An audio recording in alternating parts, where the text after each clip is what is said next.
Well, how am I? I'm absolutely sickened, saddened, outraged, appalled, angry at every level, and it breaks my heart. This has been a terrible day. You'd think after 20 years I'd be immune. I'm not immune. I'm absolutely fed up to the back teeth of people in power in this country. If I hear one more time, lessons have been learnt, I honestly think I will just fly to another planet. You have to turn up for the lesson if you want to learn the facts. And the trouble is with training in this country, it's so politically correct. It needs hard-hitting training and people to grow a spine. And as for an apology, just don't even take me there. No. You haven't broken the dinner service. You've broken children's lives. We have one chance to walk this planet.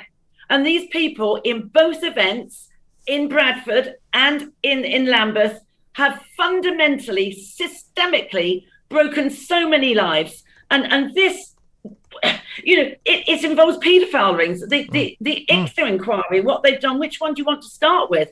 I mean, Lambeth absolutely smacks of paedophile rings. Let's start with Lambeth. Let's start with Lambeth, right? Let's start there. Let's start with Lambeth. Okay, start there. So just talk us through, I think, what you're about to say. Essentially an ongoing paedophile ring there that was just ripping through that community. Yes. And taking and ruining lives of, let's be honest, the most vulnerable people in society at that particular moment. Well, it's been going on an industrial scale. Please don't make the mistake, like people do with Jimmy Savile, this is a one-off. Please don't mistake or think that Lambeth is just a one-off.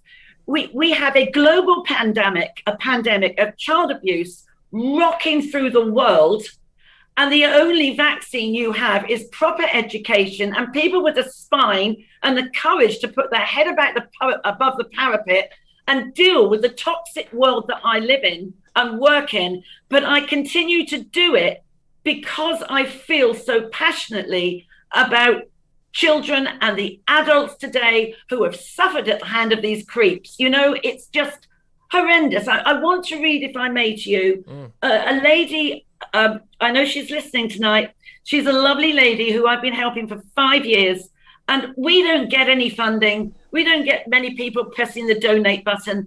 But this lady will tell you that night after night after night, I would take her calls until midnight, month after month, to stop her taking her own life.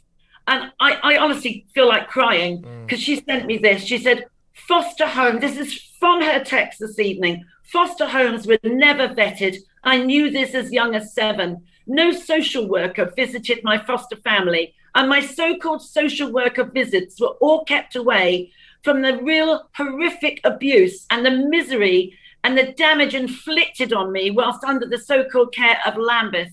The foster mother was told she was a suitable candidate, yet her behaviour was disgusting. And no matter how the inquiry is told today, only us as victims and the Shirley Oaks she was living through these crimes, I really understand Lambeth's vulgar failure.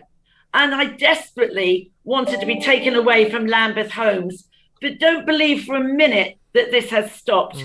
Nothing has been learned, and I don't believe it has. I really don't. I despair, because it's just hot air that comes out the backsides of government. And everyone involved in Bradford and this, including the Metropolitan Police, because they failed. This lady, she said to me, she went in 2009 to the Metropolitan Police and she was told, it's historic. And they did nothing about it. Why is that? Why is that? Everybody. Why? Because they don't care. I keep saying this. People in this country, just hot air comes out of their mouths and they will not grow a spine. It doesn't take an army. It just takes committed, passionate people who get their hands dirty and help these people who have had these terrible, terrible things done to them. And at every level, the people involved in these cases have failed on every humanitarian level. And I was going to start really, really calm, but I feel so enraged.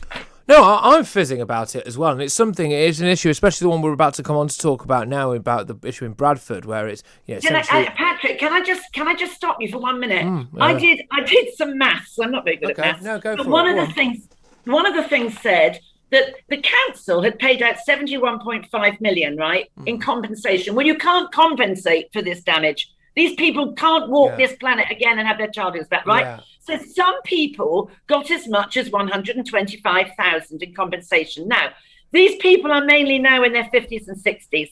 If you do the maths, it works out that probably they get £2,500 for every year they had this heinous abuse. That is peanuts. It's ridiculous. You can't put a price on the total, complete and utter mental anguish. And I tell you what, actually, as well, I would hesitate, I would shudder to think about the suicide rates of the people who've not got that payout, the people who've not got that payout because they've already taken their own lives as a result of the horrific abuse that they've had to undergo. And you know, Patrick, heads should roll over this. Convictions need to happen for the people. It's not good enough to have an apology. It's not good enough to try to buy people off, right? And it's all very well and good, like you said right at the start there. Lessons have been learnt. Well, in the case of the ones in Bradford, they haven't, because it's still ongoing. But we'll come on to that in a bit. But the issue with people actually need to be held to account for this. People need to see the inside of a courtroom. Look, let's be honest, there's been other periods in history that we don't need to go into in finer detail where people have been dragged out of wherever they've been living now. I mean, actually, to be perfectly honest with you, we've seen cases in this country of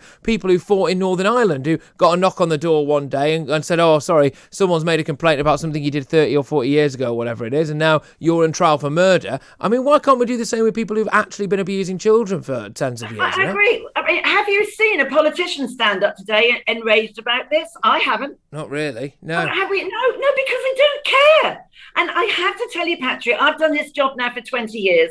And every government I have seen has failed these children in this country miserably, and they still do today. Because although there are some very good social workers, don't get me wrong, generally the rot sits at higher up where that management decision is made, and the social workers that sense something is going on are closed down, and it's just, there's silence.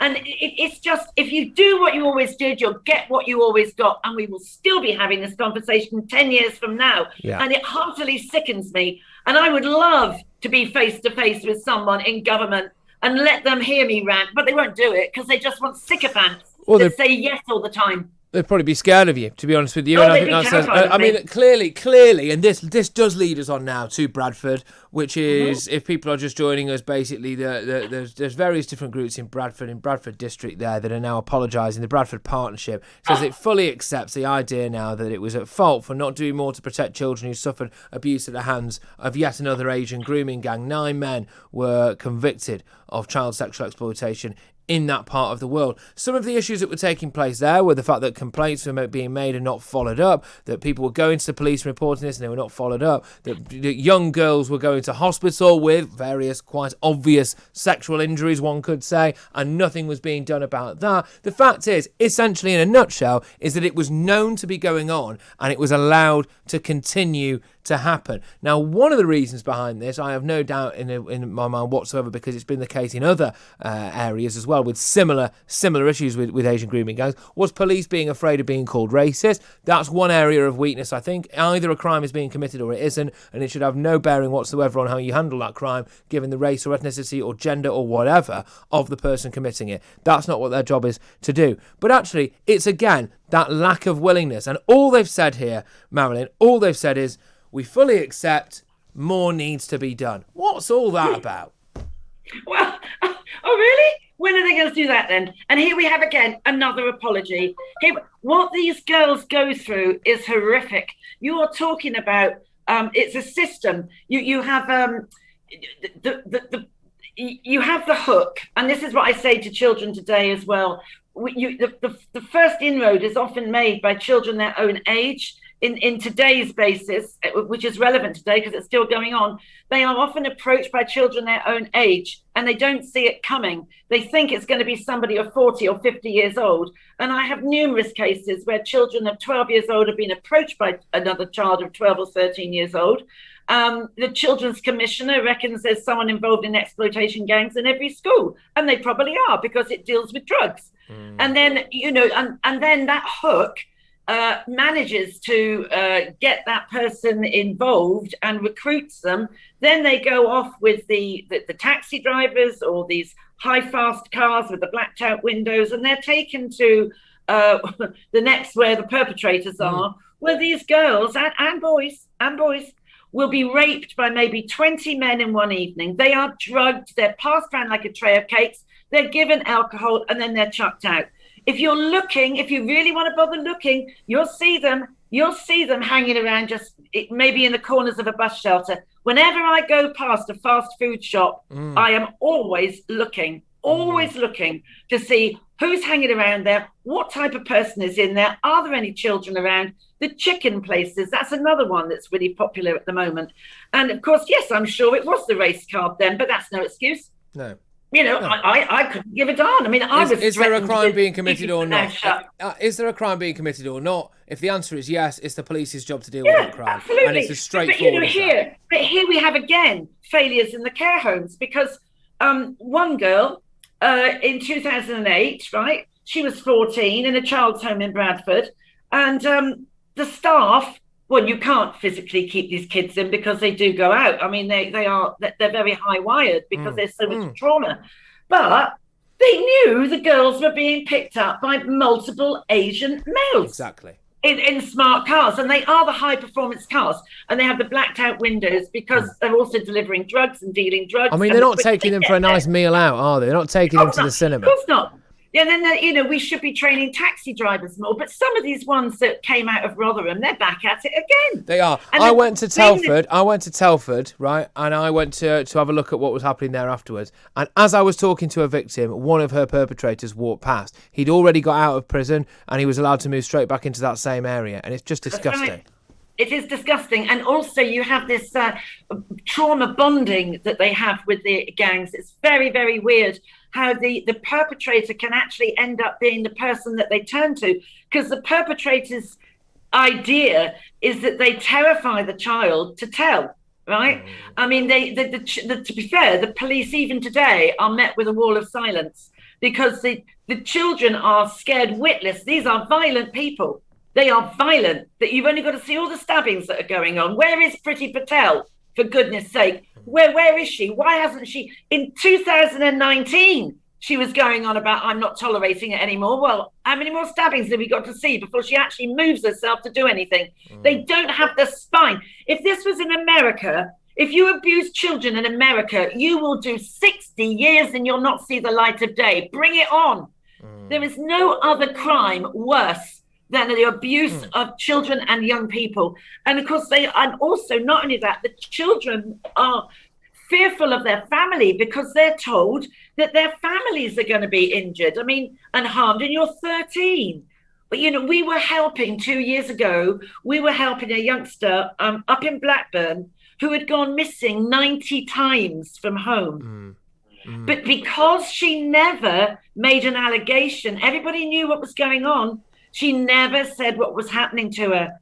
And if they're not going to make that allegation, you see, that's the trouble. Well, this is part of it. And they hang around. If they come out of prison, and they will find their victims again.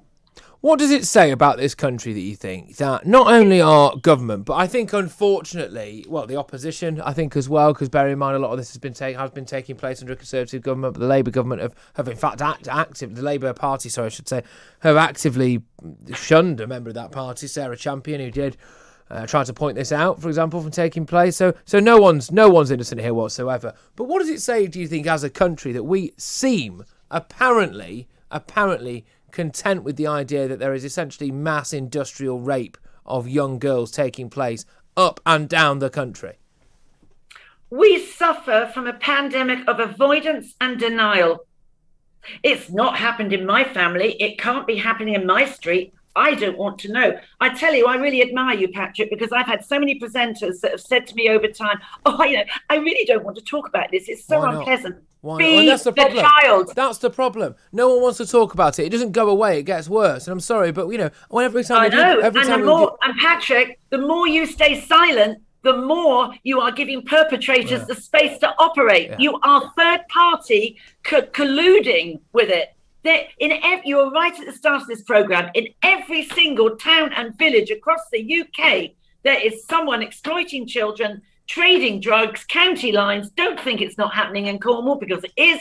It's across the UK. And these county lines, they are getting their act together, because during lockdown, they were getting to, I mean, there is like rumours going around that it will be a violent summer because they lost some ground during lockdown, but even so, these are very violent people, and Priti Patel has got to do some serious sentencing, because they are just laughing. They're laughing all the way to the bank as they pick up 10 grand a day trading drugs and raping girls.